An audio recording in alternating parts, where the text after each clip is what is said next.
श्री महालक्ष्मीची कृपा आपल्यावर व्हावी, तिने आपल्या घरात सतत वास करावा, पैसा, शांती, समाधान घरात नांदावे म्हणून श्री महालक्ष्मीचे व्रत करतात. हे व्रत केल्याने मनातील सर्व इच्छा पूर्ण होतात. श्री महालक्ष्मीची अनेक नावे, अनेक रूपे आहेत.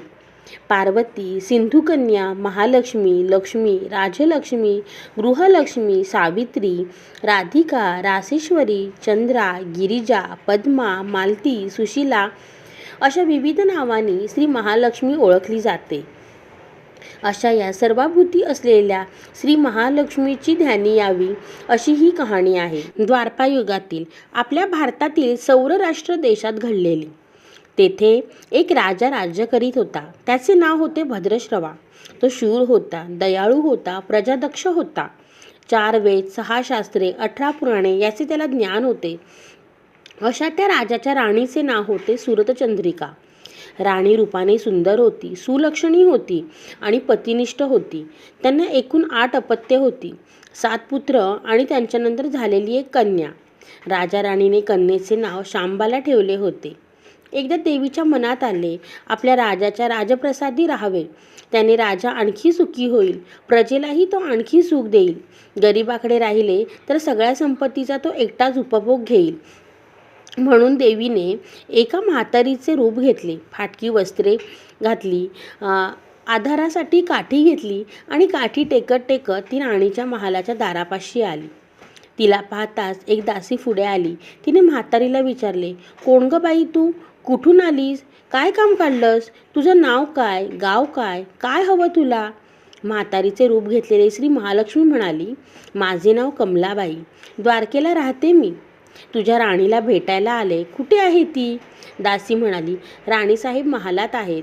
त्यांना सांगायला गेले तर माझ्यावरच रागवतील. तुला त्या कशा भेटतील? तुझा अवतार पाहून तुला हाकलून देतील. तू इथेच थोडा वेळ आडोशाला थांब. म्हातारीला राग आला. ती संतापून म्हणाली, तुझी राणी गेल्या जन्मी एका वैश्याची पत्नी होती. तो वैश्य फार गरीब होता. त्यावरून त्या दोघांची नेहमी भांडणे होत. नवरा तिला मारहाण करी. या त्रासाला कंटाळून एक दिवस ती घर सोडून गेली आणि जंगलात उपाशी तापाशी भटकू लागली. तिची ही अवस्था पाहून मला तिची दया आली. मी तिला ऐश्वर्य, सुख, संपत्ती देणाऱ्या श्री महालक्ष्मी व्रताची माहिती सांगितली. त्याप्रमाणे तिने हे व्रत केले. तिच्या व्रताने महालक्ष्मी प्रसन्न झाली. तिचे दारिद्र्य संपले. तिचे घर संपत्ती समृद्धीने भरले. तिच्या जीवनात आनंद भरला. मृत्यूनंतर लक्ष्मी व्रत केल्यामुळे ती दोघे पती-पत्नी लक्ष्मी लोकात वैभवात राहिली. या जन्मी त्यांचा जन्म राजकुळात झाला आहे. देवीच्या कृपेने ती आता राणीपदावर बसली आहे. म्हातारीचे बोलणे ऐकून दासीच्या मनात जिज्ञासा निर्माण झाली. तिने म्हातारीला पाणी दिले, नमस्कार केला आणि म्हणाली, मला सांगाल का हे व्रत? मी करीन ते नेमाने, उतरणार नाही, मातणार नाही, घेतला वसा टाकणार नाही. म्हातारीने दासीला लक्ष्मी व्रताची माहिती सांगितली. मग ती उठली व काठी टेकीत निघणार तेवढ्यात राणी तरातरा महालातून बाहेर आली. फाटक्या वस्त्रातील म्हातारीला पाहताच ती संतापली आणि उर्मटपणाने म्हणाली, कोण ग तू थेरडे? इथे कशाला आलीस? जा इथून. तिने पुढे होऊन म्हातारीला घालून दिले. ती म्हातारी म्हणजे प्रत्यक्ष महालक्ष्मीच होती हे राणीला कळले नाही. राणीचा तो उर्मटपणा पाहून महालक्ष्मीने तिथे न थांबता स्वस्थानी जाण्याचे ठरवले. राणीचा महाल सोडून म्हातारी निघणार तोच एक मुलगी लगबगीने बाहेर आली. ती मुलगी होती राजकन्या शांबाला. तिने येऊन म्हातारीला नमस्कार केला आणि कळवळून म्हणाली, आजी रागवू नका. माझी आई चुकली. तिच्यासाठी मला क्षमा करा. मी तुमच्या पाया पडते. राजकन्येचे ते बोलणे ऐकून श्री महालक्ष्मीला तिची दया आली. तिने शांबाला लक्ष्मी व्रताची माहिती सांगितली. तो दिवस होता मार्गशीर्ष महिन्यातला पहिला गुरुवार. पुढे त्या दासीने लक्ष्मी व्रत केले. तिची स्थिती सुधारली. दासी पण सोडून ती संसार सुखाने करू लागली. राजकन्या शांबालेनेही भक्तिभावाने सांगितल्याप्रमाणे महालक्ष्मी व्रत केले. सगळे नेमधर्म पाळून दर गुरुवारी तिने हे व्रत केले. शेवटच्या गुरुवारी उद्यापन केले. लवकरच शांबालाचा विवाह सिद्धेश्वर नावाच्या राजाच्या मालाधर नावाच्या राजपुत्राशी झाला. तिला राजवैभव मिळाले. लक्ष्मी व्रताच्या प्रभावाने तिचा संसार समाधानाचा चालू झाला. पण इकडे भद्रश्रवा व राणी चंद्रिका यांची हळूहळू वाईट दिवस यायला लागले. त्यांचे राज्य गेले, त्यांचे सगळे वैभव ऐश्वर्य लयाला गेले. चंद्रिका राणी होती ती स्थिती आता बदलली. अन्न पाण्यालाही ती महाग झाली. भद्रश्रवाला फार वाईट वाटे, पण तो तरी काय करणार. एक एक दिवस चिंतेने उगवत होता तसाच मावळत होता.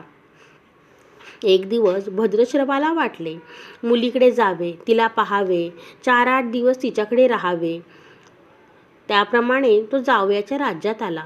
चालून चालून तो खूप दमला होता, म्हणून तो थोडा वेळ विश्रांती घेण्यासाठी एका नदीच्या काठी बसला. राणीची दासी नदीवर येत होती. तिने भद्रश्रवाला ओळखले. दासी धावत महालात गेली. राजाला बातमी सांगितली. शांबालालाही ते समजले.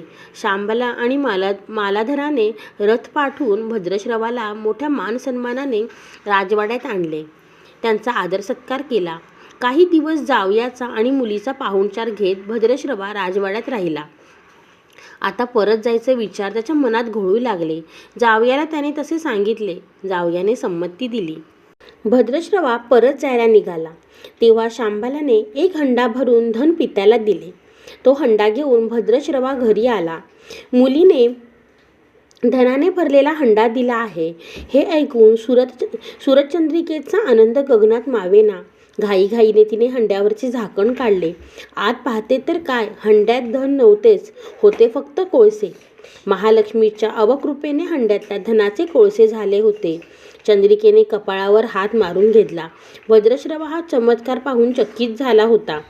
दुःखाचे दिवस संपत नव्हते, दारिद्र्याचे भोग सुटत नव्हते. सुरचंद्रिकेला एक एक दिवस काढताना जीव मेटाकुटीला येत होता. एक दिवस सुरचंद्रिकेच्या मनातही लेकीला भेटायची इच्छा निर्माण झाली. त्याप्रमाणे ती लेकीच्या घरी जाण्यासाठी निघाली. तो दिवस होता मार्गशीर्ष महिन्यातला शेवटचा गुरुवार. सुरचंद्रिका लेकीच्या घरी पोहोचली तेव्हा शांबाला व्रताचे उद्यापन करत होती. शांबालाने आईकडूनही महालक्ष्मी व्रत करून घेतले. 4 दिवस मुलीकडे राहून सुरचंद्रिका परत आपल्या गावात आली. लक्ष्मी व्रत केल्यामुळे काही दिवसातच त्यांना पूर्वीचे वैभव मिळाले. पुढे काही दिवसांनी आईवडिलांना भेटण्यासाठी म्हणून शांबाला माहेरी आली. पण बाप भेटायला गेला असताना त्याला शांबालेने कोळसा भरलेला हंडा तरी दिला होता, पण आपल्याला मात्र काहीच दिले नाही. हा राग राणीच्या मनात होता. त्यामुळे शांबालेचे व्हावे तसे स्वागत कोणी केले नाही. राणीने एक प्रकारे तिचा अपमानच केला होता. पण शांबालेला आईचा राग आला नाही. ती पुन्हा आपल्या घरी जाण्यासाठी निघाली. निघताना तिने पूर्वी बापाला दिलेला हंडा परत घेतला. त्यात मीठ भरले व तो हंडा घेऊन आपल्या सासरी आली. स्वगृही आल्यावर मालाधराने शांबालेला विचारले, माहेराहून काय आणलंस? शांबालेने बरोबर आणलेल्या हंड्याकडे बोट दाखवले. मालधराने झाकण काढून आत पाहिले तर हंड्यात मिठाचे खडे. मालाधराने चकित होत पत्नीला विचारले, हे काय? या मिठाचा उपयोग काय? शांबाला म्हणाली, थोडं थांबा म्हणजे कळेलच. त्या दिवशी शांबालाने कुठल्याही पदार्थात मीठ घातले नाही. सगळेच पदार्थ अळणी बनवले होते. मालधर जेवायला बसल्यावर तिने त्याला सगळे पदार्थ वाढले. सगळे जेवण त्याला अळणी लागले. मग शांबालाने पानात थोडे मीठ वाढले. अन्न पदार्थात तेच मिसळताच बेचव अन्नाला चव आली. हा मिठाचा उपयोग, शांबाला पतीला म्हणाली. मालधरही तिचे म्हणणे पटले. थोडक्यात जे कोणी महालक्ष्मी व्रत श्रद्धेने आणि मनोभावे करतील त्यांना महालक्ष्मी प्रसन्न होऊन त्यांच्यावर तिची कृपा होईल. पण श्रीमंती आल्यावर सुद्धा माणसाने उतू नये. नित्यनेमाने महालक्ष्मी व्रत करावे. देवीचे मनन चिंतन करावे, म्हणजे देवी सदैव तुमच्या पाठीशी उभी राहील, तुमची कामना पूर्ण करेल. महालक्ष्मीची ही कहाणी गुरुवारची सुफळ संपूर्ण. तुम्हाला जर हा व्हिडिओ आवडला असेल तर चॅनलला लाईक, शेअर आणि सबस्क्राईब करायला विसरू नका. थँक्यू.